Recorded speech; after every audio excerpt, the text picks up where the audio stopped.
Graças a Deus, amados. Queridos, tenho nesses dias estudado Colossenses, como palavra de Deus que tem que falar de maneira bastante profunda, direta, ao meu coração. E o texto que nós vamos meditar nessa noite, Colossenses capítulo 3, versos de número 12 até o verso de número 17, ele nos fala sobre as evidências positivas da nova vida em Cristo. Para nós nos situarmos, a Epístola de Paulo aos Colossenses fala a pessoas que eram escravas no império de trevas e que foram libertas por Deus para o reino do Filho do seu amor, Jesus Cristo.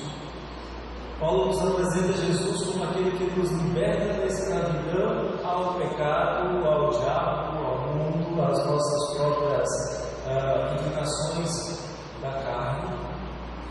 Apresenta Jesus como aquele que é verdadeiro Deus, e apresenta também Jesus como aquele que nos traz uma nova vida. No capítulo 3, o apóstolo nos traz um imperativo para fazer morrer a nossa natureza terrena, a nossa natureza carnal, que na verdade já está morrendo, e a expressão de Paulo é: deixe que ela se necrose, deixe que ela morra. Você não precisa estar cuidando das inclinações naturais da sua carne, se você é de fato nascido de novo em Cristo Jesus. E a partir do verso 12, Paulo vai nos apresentar as evidências positivas da nova vida em Cristo. Antes disso, ele fala: olha, vocês precisam abandonar determinadas coisas, precisam se despojar das obras infrutíferas das trevas. E a partir do verso 12, ele vai nos dizer como nós podemos perceber que esta nova vida, quais são as evidências positivas da nova vida em Cristo Jesus. O apóstolo Paulo fala com propriedade. Ele é alguém que passou da morte para a vida, alguém que passou por uma transformação muito grande. Ele era perseguidor do Evangelho, passa a ser perseguido por causa do Evangelho. Ele disse que ele próprio disse que ele era um homem blasfemo, ou seja, ele falava mal de Cristo. Ele passa a ser pregador do Evangelho do Senhor Jesus Cristo. Ele que era um homem insolente, sem reverência, passa a ser um homem piedoso por causa da obra de Deus. Ele fala isso, por exemplo, ao escrever para o seu filho na fé, Timóteo. Ele diz assim: a mim, falando da graça de Deus, que transbordou onde havia muito pecado, mas a mim que no outro tempo era blasfemo, perseguidor e insolente, mas eu tive misericórdia, pois eu fiz na ignorância, na incredulidade.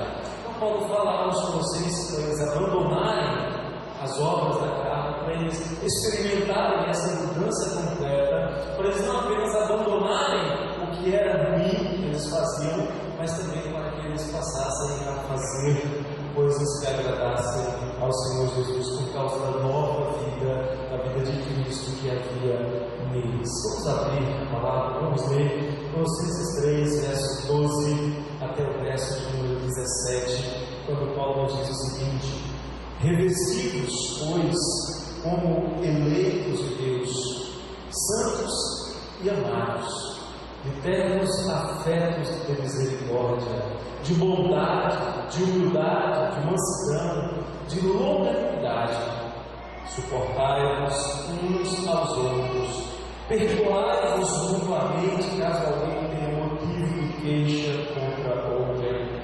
Assim como o Senhor vos perdoou, assim também perdoai vós. Acima de tudo isso, porém, esteja o amor, que é o vínculo da perfeição. Seja a paz de Cristo o árbitro em vosso coração, a qual também fostes chamados em um só corpo, e sede agradecidos. Habite ricamente em vós a palavra do Cristo, instruí-vos e aconselhai-vos mutuamente em toda a sabedoria, louvando a Deus com salmos, hinos e cânticos espirituais, com gratidão em vosso coração. E tudo o que fizerdes, seja em palavra, seja em ação, fazei-o em nome do Senhor Jesus, dando por ele graças a Deus Pai. Senhor amado, nós lemos a Tua Palavra e nós entendemos que o propósito da Tua Palavra é nos instruir sobre como evidenciar a nova vida que o Senhor nos deu através da fé em Cristo Jesus. Como essa nova vida se manifesta, mesmo enquanto nós lutamos para que a velha vida, para que o velho homem, para que as inclinações da nossa carne sejam mortificadas. Pai, em nome de Jesus, nós pedimos que o Senhor nos faça entender a Tua Palavra, entender a expressão da Tua graça, da Tua Palavra. E te pedimos isso, Senhor, confiados na Tua misericórdia. Te pedimos isso, Senhor, confiados na Tua bondade, que nos perdoa os pecados, que nos lava de toda iniquidade e de toda injustiça. Em nome de Cristo que nós pedimos, instrui-nos para que nós andemos como filhos da luz, como Teus filhos.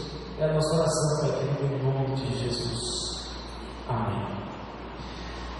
Queridos, no início desse capítulo, Paulo nos diz para mortificar o velho homem do corpo da sua carne, ou seja, para não atendermos aos desejos carnais, às concupiscências, às inclinações naturais, e deixarmos este velho homem morrer. Ele já está morrendo, já está vencido, ele não deve ser alimentado nem cuidado para que venha a ter uma sobrevida. Dar alento ou cuidar do velho homem é como se você, de repente, segurasse um bastão de cobre num campo aberto no momento de uma tempestade. É óbvio que o raio vai ser atraído por esse bastão de cobre, é óbvio que ele vai cair sobre a sua cabeça. E quando nós alimentamos o velho homem em suas práticas, a Bíblia diz que nós estamos atraindo sobre nós a expressão da ira de Deus, a punição do santo frente aos pecados nos quais o velho homem se deleita. Quando nós olhamos para esse texto de Colossenses, nós encontramos aqui uma luta. Paulo fala também sobre essa luta ao escrever aos Romanos. É uma luta que é a luta de todo aquele que é nascido de novo. Só não está lutando essa luta, só não está nessa batalha aquele que já está morto em seus delitos e pecados. Aquele que permanece morto, obviamente, não está no meio dessa luta. Também só não está enfrentando essa luta aquele que já combateu um bom combate, aquele que já completou a carreira, aquele que guardou a fé e que o Senhor o chamou para si. Mas nós que estamos aqui, nós somos chamados para esta batalha. E às vezes nós somos fracorosamente derrubados, embora não sejamos derrotados, porque a nossa vitória é a vitória de Cristo Jesus. Podemos ser derrubados, podemos ser feridos, podemos cair em armadilhas do inimigo, podemos ser atingidos até pelos seus dardos inflamados, mas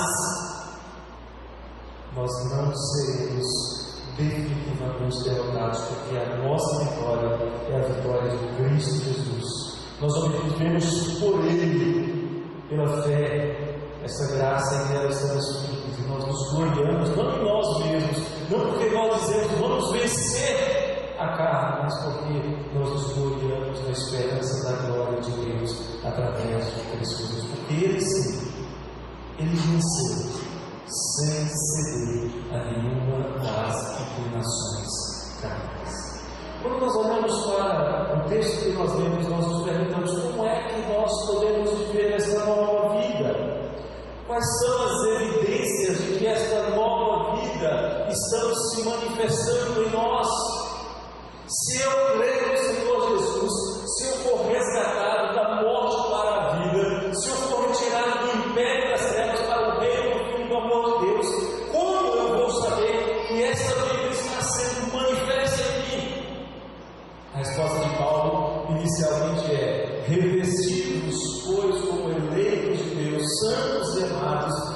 ternos afetos de misericórdia, de bondade, de humildade, de mansidão, de longanimidade.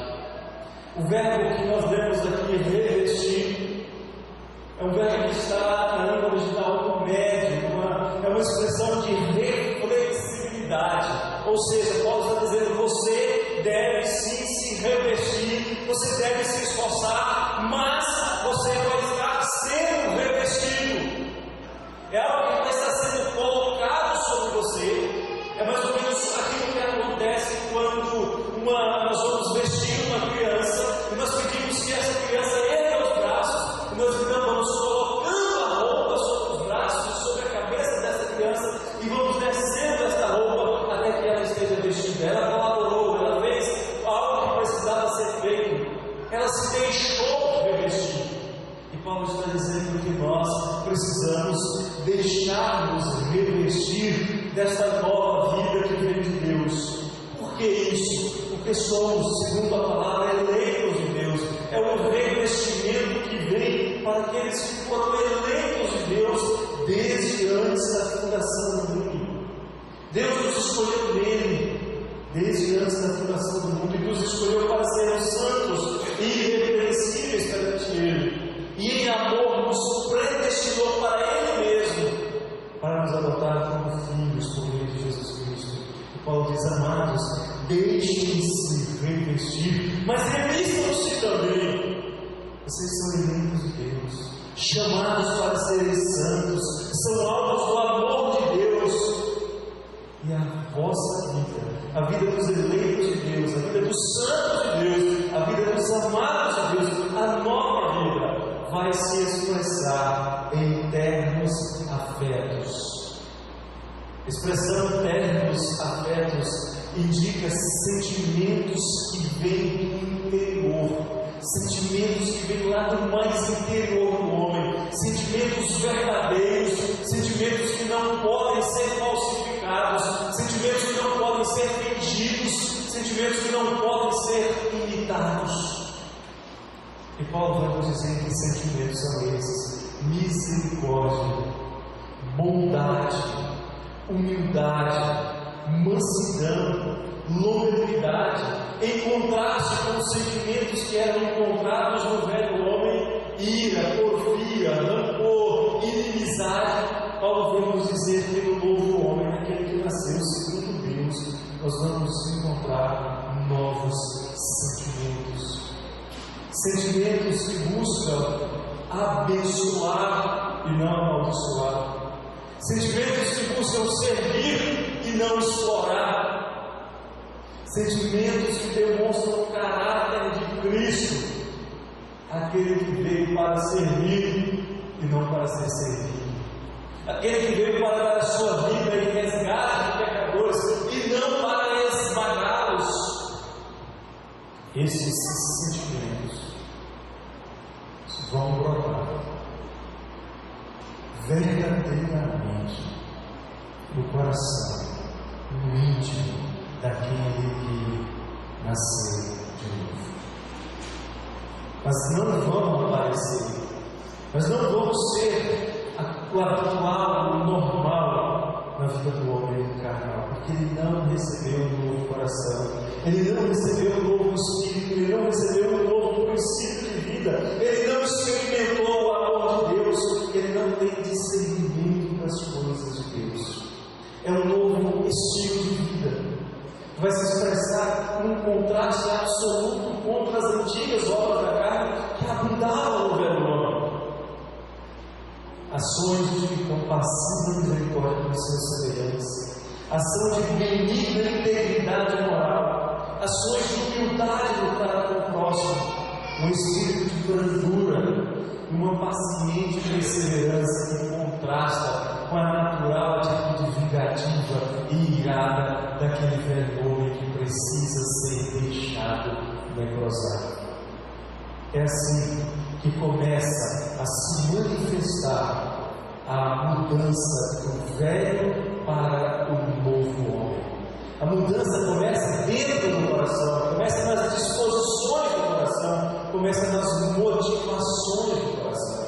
Observe o contraste que nós podemos encontrar quando nós lemos o parágrafo anterior, a seção anterior, versos 4 a 11, com aqui a partir do verso 12. Lá nos versos 4 a 11 mostra uma criatura degenerada.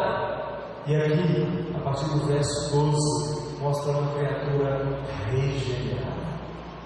Mas Paulo nos diz que há uma segunda evidência, não apenas nas disposições do coração do homem, nascido de novo, restaurado e regenerado, mas ele fala também que há uma mudança na maneira como as relações interpessoais acontecem. Paulo vai nos dizer que nós vamos encontrar um novo homem vivendo nas suas relações interpessoais de maneira santificada. Versos 13 e 14, ele nos diz o seguinte: suportai-vos uns aos outros, perdoai-vos mutuamente, caso alguém tenha motivo de queixa contra outra.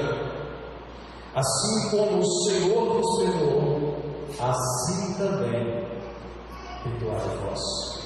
Acima de tudo isto, porém, esteja o amor, que é o vínculo da perfeição. Por causa daqueles sentimentos verdadeiros que brotam de um coração renovado pela graça de Cristo, as relações entre as pessoas, que antes eram caracterizadas por dissensões, porfias, disputas, amargura, mesmo entre irmãos, e Paulo está falando para uma igreja que não era perfeita, como a nossa igreja também não é perfeita, essas relações começam a sofrer mudanças radicais. Onde havia, por exemplo, o engano, onde havia também palavras torpes, nós vamos encontrar palavras que são boas para a edificação.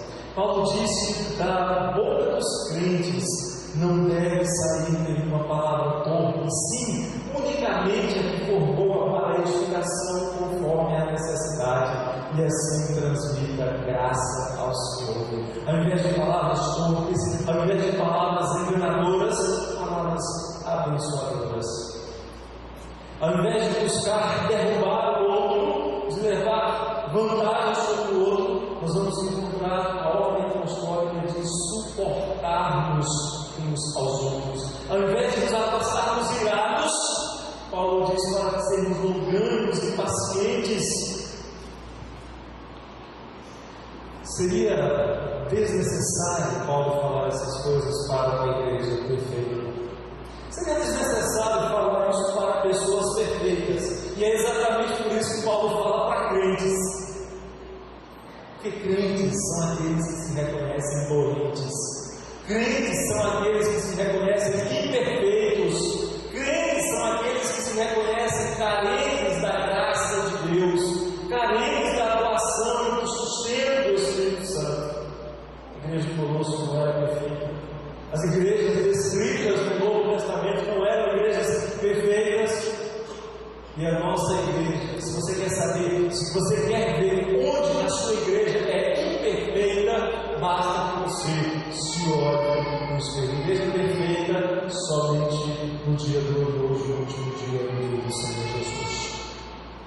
Nós vamos ver aqui Paulo dizendo que é necessário que haja mudança, que nós nos suportemos uns aos outros, e mais, que nós nos perdoemos mutuamente. Paulo está partindo do princípio de que vai haver problema, que irmão vai falhar contra o outro irmão, que irmão vai agir contra o irmão. Paulo diz: se houver esse tipo de coisa, caso alguém tenha motivo de queixa contra outra, a ideia aqui de motivo de queixa, ou a palavra do texto dá a ideia de que se você tem razão para se colocar acima de alguém, se você tem razão para exigir algo de alguém, se você tem razão para condenar alguém,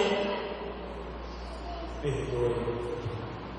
Assim como o Senhor tinha plena razão para condenar você, assim como o Senhor tem pleno direito de mandar você para o inferno, e Ele perdoa.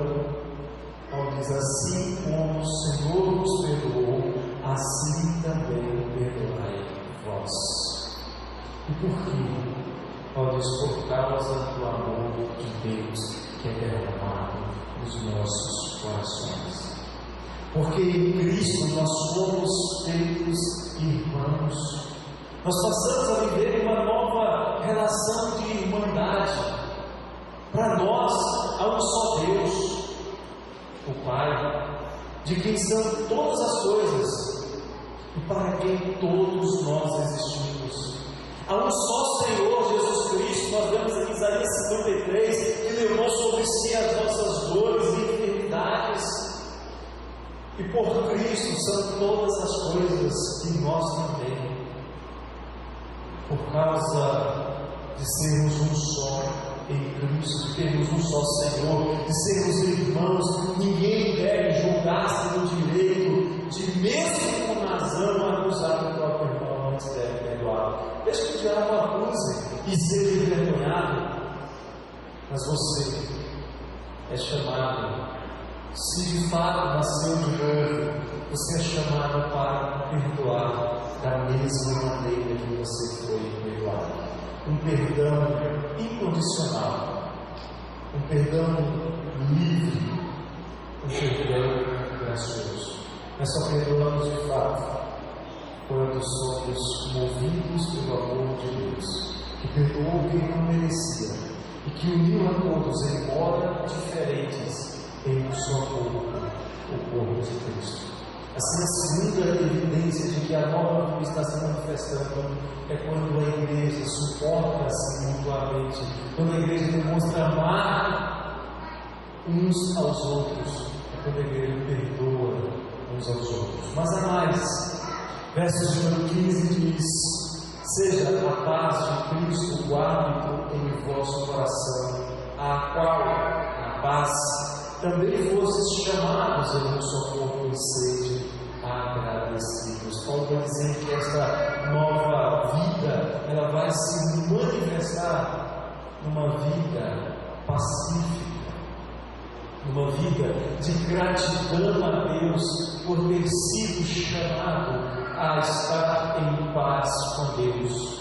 Apesar de tão almejada, de tão procurada, apesar de ter numerosos organismos internacionais buscando organizar a vida das nações, apesar de haver numerosos meios de tentar organizar a sociedade humana para que haja paz, e de tantas leis,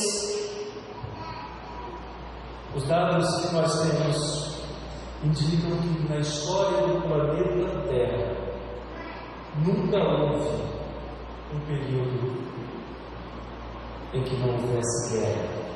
Mesmo o nosso século, que deveria ser o século do auge da cultura humana, talvez nunca tenha havido tanta guerra como nós estamos vendo nos nossos dias.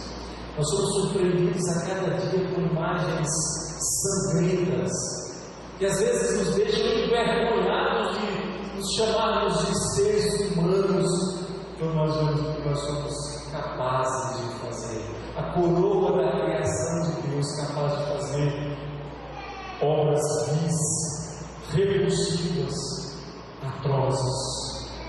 Não pensemos que é só o Estado Islâmico que faz aquilo, outros também fizeram, fazem e continuarão fazendo.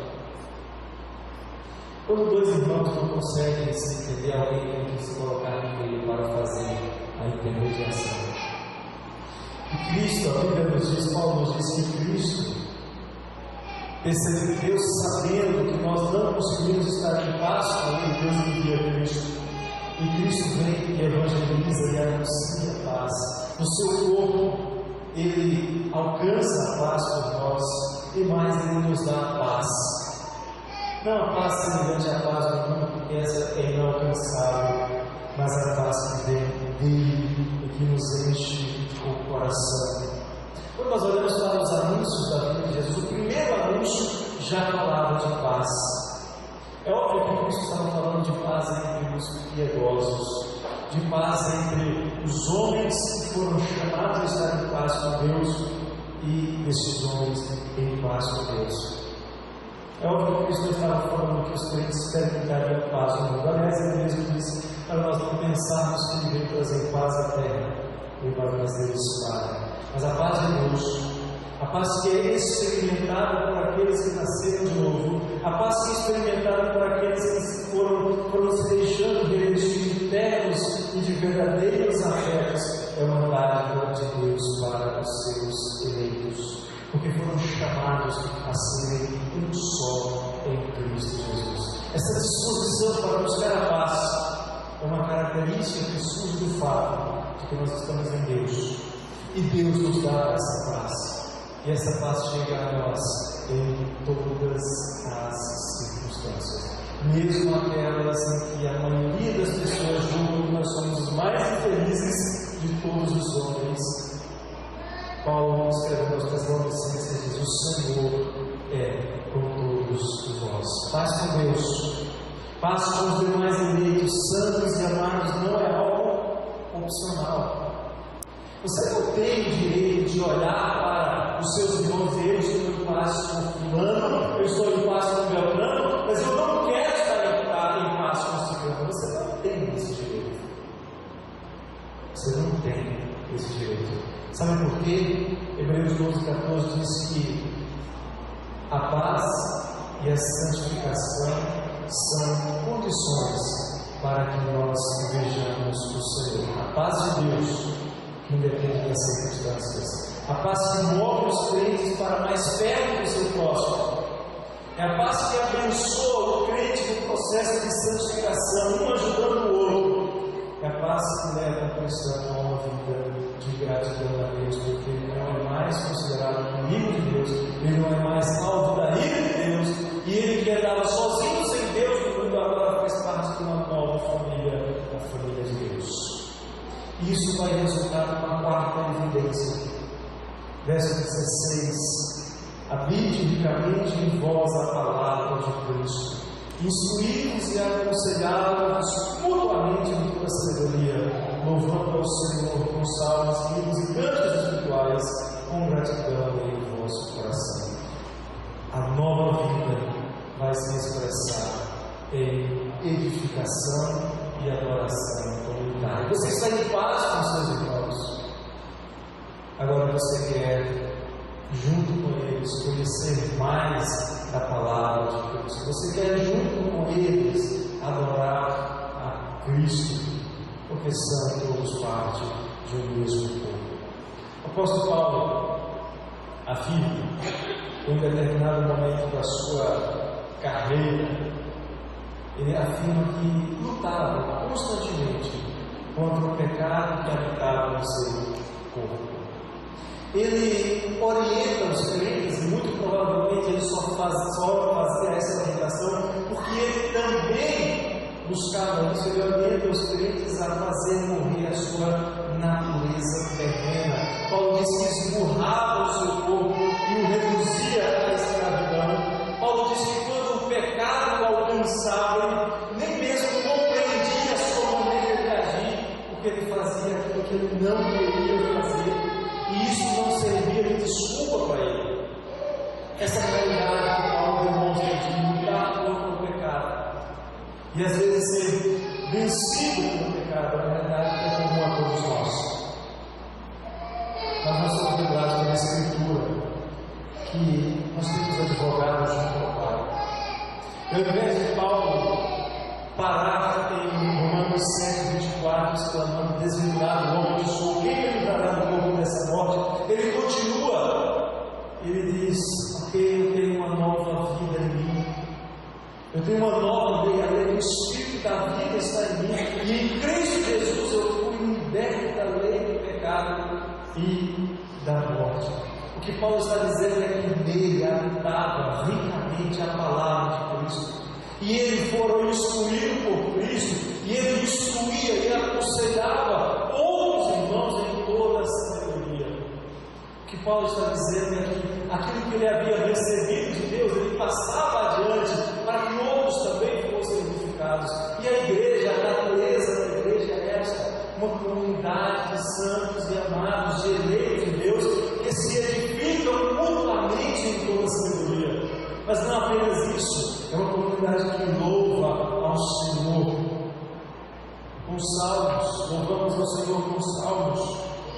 com hinos, com cânticos espirituais, movidos por gratidão. E essa gratidão, como nós já vimos lá nos termos afetos, é uma gratidão que vem lá do fundo, que vem do coração. É impossível alguém ter nascido de novo, alguém ter sido feito parte do povo de Deus e não desejar a comunhão, e não desejar a edificação mútua, e não desejar a adoração mútua. É óbvio que na Bíblia nós temos textos que nos dizem que precisamos ter a nossa devoção pessoal. Daniel fazia isso, o Senhor Jesus fazia isso, o Senhor Jesus nos diz para fazermos isso.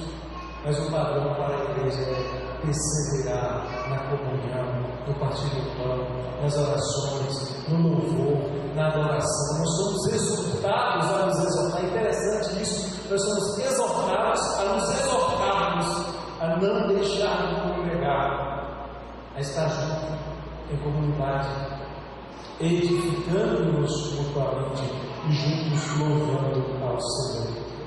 Esta é uma quarta evidência da nova vida em Cristo em nós. Mas há uma quinta. Paulo vai nos dizer no verso 17: tudo o que fizerem, seja em palavra, seja em ação, fazei-o em nome do Senhor Jesus, dando por ele graças a Deus Pai. Nós já vimos que deixar-se revestir de novo homem atinge as motivações, atinge os afetos do coração do crente, atinge seus relacionamentos. Ele experimenta a paz de Cristo, o que significa paz com Deus e com seus semelhantes. Ainda que não haja paz com o mundo, mas ele é capaz de viver essa nova vida alimentada pela palavra de Cristo que habita unicamente nele. Mas Paulo conclui esta sessão dizendo assim: tudo o que você for fazer. Paulo podia ter dado uma lista de regrinhas sobre coisas que nós deveríamos fazer. Mas aí Paulo estaria transformando a fé cristã em mais uma religião legalista. Ele estaria dando mais regras e regras e regras que nós teríamos que aprender maquinalmente e talvez obedecê-las, mas com o coração longe do Senhor, como era o caso dos judeus antes de Jesus, nos dias de Isaías, e também 700 anos depois, nos dias do Senhor Jesus. O judaísmo era mais antigo, e havia dezenas de outras opções legalistas nos dias do apóstolo Paulo. Mas Paulo vai dizer o seguinte: tudo o que você for fazer, absolutamente tudo, seja por palavra, seja só falar. Lembra que eu já havia dito que não deve sair da nossa boca palavras poucas, mas somente as palavras boas para edificação. Seja em ação aquilo que nós fizermos, tudo, absolutamente tudo. E essa é a quinta evidência, uma vida de integridade movida pela palavra do Senhor. Tudo o que você for fazer, faça em nome do Senhor Jesus. A expressão aqui em nome indica sobre a autoridade, sobre o mandato, sobre a ordem, sobre a orientação, sobre a direção do Senhor Jesus. É Ele quem deve dizer o que você deve fazer. Tudo quanto você for fazer. Lembra que você recebeu a nova vida. Lembra que você é revestido do alto. Lembra que você é sustentado pelo poder de Deus. Tudo o que você for fazer, por causa deste poder que é dado a você, que habita em você e que te capacita, tudo deve ser feito para a glória do Senhor de Deus. Tudo deve ser feito para a glória do Senhor Jesus. Quando nós somos tentados, não a tentação seja mais forte do que a graça de Deus e o Espírito do Senhor habitando em nós. É por isso que nós podemos dizer que não. E é por isso que Paulo diz: olha, tudo o que você for fazer, você deve fazer em nome do Senhor Jesus. O problema é que muitas vezes nós pensamos e nós nos esquecemos do Senhor Jesus. Nós somos ensinados a nos preparar para a batalha com as armas espirituais que Deus coloca à nossa disposição. Porque as armas da nossa milícia não são carnais, mas são poderosas em Deus. São armas espirituais para destruir fortalezas e sofismas. Nós somos chamados a tomar toda a armadura de Deus. E Paulo faz uma descrição aqui de um soldado perfeitamente preparado para a batalha, cingido verdade, ou seja, usando o cinto, vestindo a couraça da justiça, pés calçados com a preparação do Evangelho da paz, escudo da fé nas mãos, para poder apagar os dardos inflamados do maligno, capacete da salvação para não ser ferido na cabeça, espada do Espírito, que é a palavra de Deus, sem esquecer de oração, súplica e vigilância. O que Paulo está dizendo para a gente é que tudo que nós formos fazer, nosso falar, nosso agir, toda e cada uma das nossas ações deve ser feitas de acordo com o mandato do Senhor Jesus, sem murmuração, sem contenda, mas com a mais absoluta gratidão. 5 evidências de que a nova vida está sendo manifesta em nós. Primeira, mudança nas motivações do coração. Segunda, relações interpessoais santificadas. Terceira, vida pacífica. Quarta, edificação e adoração comunitária. Quinta, vida íntegra. Depois de aprender essas coisas, nós nos perguntamos: e agora? Queridos, eu sei, não apenas pelo estudo das Escrituras, mas pela minha própria experiência pessoal. E sei que você sabe disso também. Paulo sabia disso também, porque ele também tinha essa mesma experiência. Nós sabemos que o assédio do pecado é algo constante. A luta que Paulo travava contra o pecado, que é pecado dele, é a luta que cada um de nós enfrenta ainda hoje, em áreas diferentes, mas todos nós enfrentamos os laços que nos armam aqueles que praticam a iniquidade, que querem nos ver praticar a iniquidade. Você também que a vitória sobre o pecado não pode ser alcançada pelas nossas forças. Não é pelo nosso querer, não é pela nossa vontade, não é pelo nosso poder que nós podemos vencer essa dura batalha contra o pecado que habita em nós. Nós podemos vencer assim pela fé. João vai dizer que todo que é nascido de Deus vence o mundo, e essa é a vitória que vence o mundo, a nossa fé. E na nossa fé naquele que venceu, naquele que diz que nós também podemos experimentar da sua vitória, porque Ele nos amou.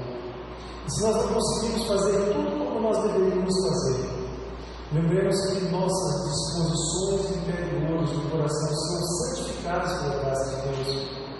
E esse Deus nos ajuda a não fazermos a vontade da carne, nos dando a graça de sermos habitados pelo seu Espírito. O erro que nós não podemos cometer é o erro de desistir. Eu sei que as tribulações virão, ninguém está livre delas. Talvez até você esteja passando por alguma delas agora.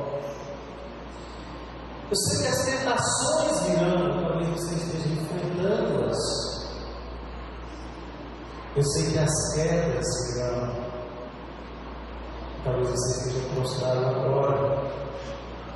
Mas nós não podemos parar no verso 24 do capítulo 7 da carta de Paulo aos Romanos. Nós não podemos simplesmente bradar: desventurado homem que sou, quem me livrará do corpo dessa morte? Nós não podemos simplesmente render-nos diante do desespero. E antes mesmo que o fôlego nos faltasse, no mesmo grado de desespero, de clamor por ajuda, Paulo diz que ele dava graças a Deus pelo seu Senhor e Salvador Jesus Cristo, de maneira que ele, com a mente escravo da lei de Deus, tinha que lutar contra a lei do pecado que habitava na sua carne. Nós não podemos desistir, mesmo nas tribulações, mesmo diante das tentações e mesmo nas quedas. Nós não podemos desistir. Nós não podemos ser como aqueles que retrocedem para a perdição. Nós devemos ser como aqueles que olham para a frente, que olham firmemente para o autor e consumador da fé de nosso Senhor Jesus Cristo.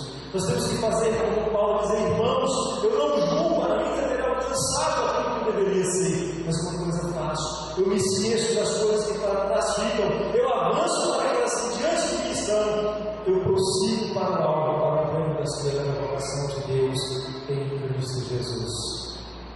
Você pode perguntar: pastor, e se uma nova tribulação vier? E se uma nova e forte tentação